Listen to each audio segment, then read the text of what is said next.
তো গাইজ আজি বহুত কষ্ট কৰি এটা নতুন জায়গাত আহি আছোঁ আৰু দেখাইছোঁ আপোনালোকৰ জায়গাটো। প্ৰথমতে চাওক, এইফালে চিনাৰীটো চাওক কিমান সুন্দৰ, আৰু আগৰ ফালে চাওক কি সুন্দৰ পৰিৱেশ, চৰাই চিৰিকটি ধুনীয়া কৰি মাতি আছে চাওক। যিয়ে নহওক, আৰু এই চাইকেলখন লৈ আহিছোঁ মই, দেখা পাইছে আপোনালোকে। আৰু মেইন কথাটো ক'ব গৈছোঁ এতিয়া, আমাৰ বৰ্তমান পঞ্চায়তখন আছিল আমাৰ কমাৰ বিহুত আগতে, মই বহিলোঁ চোলা তাতে, আৰু এতিয়া আমাৰ পঞ্চায়তখন আহি গ'ল মানে গংগা পুখুৰী পাৰত। চাওক আমাৰ কিমান কষ্ট হৈছে, যিয়ে নহওক বহুত দুখ লাগছে মনত, কি ক'ম আৰু সেই পঞ্চায়তখন কমাৰ বিহুতে ৰখাৰ কাৰণে মানে আমাৰ ক্ষুদ্ৰ ডিঙনি অঞ্চলত যিমানখিনি মানুহ আছে সকলো মানে চহী দিছে, তথাপিও মানে ৰাখিব পৰা নাই।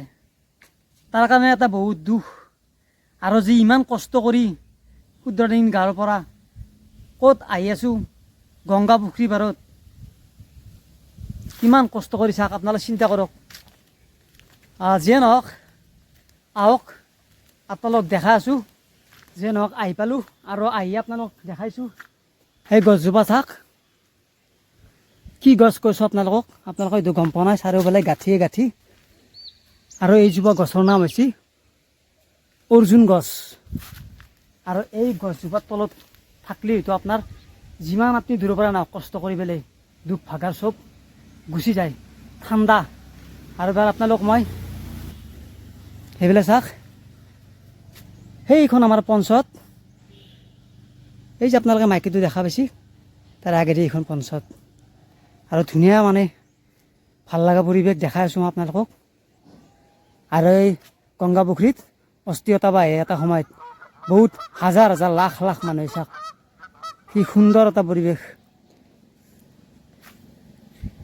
আৰু যিয়ে নহওক মই আপোনালোকক এটা কথা ক'ব গৈছোঁ, খুব গুৰুত্ব দি আপোনালোকে মন কৰিব শেষৰ কথাখিনি। এই যিখন মই চাইকেল লৈ আহিছোঁ ইমান দূৰৰ পৰাই, আচলতে মানুহে এনেকৈ ক'ব পাৰে ইমান দূৰত চাইকেল নি লাভ নাই, কিন্তু চাইকেল লৈ বহুত দূৰ দূৰ যায় জাগা যায় মানুহে। কিন্তু যিয়ে নহওক চাইকেলখন অনাৰ এটাই কথা, চাওক গাড়ী আনিব পাৰোঁ ডাঙৰ কথা নহয়, কিন্তু গাড়ীখন চলাওঁতে চলাওঁতে এটা সময়ত ৰখি যায়। কিন্তু চাইকেলখন যদি মই ভাবোঁ যে মোৰ অলপ কষ্ট হৈছে, মই অলপ জিৰাওঁ, তেতিয়াহে মই ৰখাব পাৰোঁ। কিন্তু গাড়ীখনে কেনেকৈ নিজে নিজে ৰখি যাম আপোনালোক কৈ আছোঁ।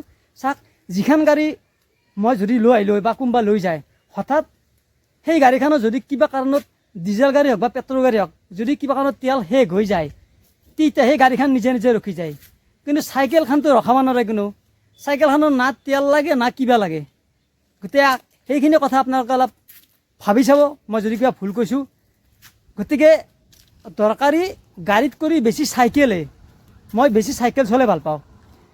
যিয়ে নহওক ভিডিঅ'টো যদি মোৰ কওঁতে কিবা ভুল হৈছে আপোনালোকে ক্ষমা কৰি দিব, আৰু ভিডিঅ'টো ভাল পালে প্লিজ এটা লাইক কৰি জনাই দিব। আৰু দেখা পাইছে নহয়, জয় আই অসম।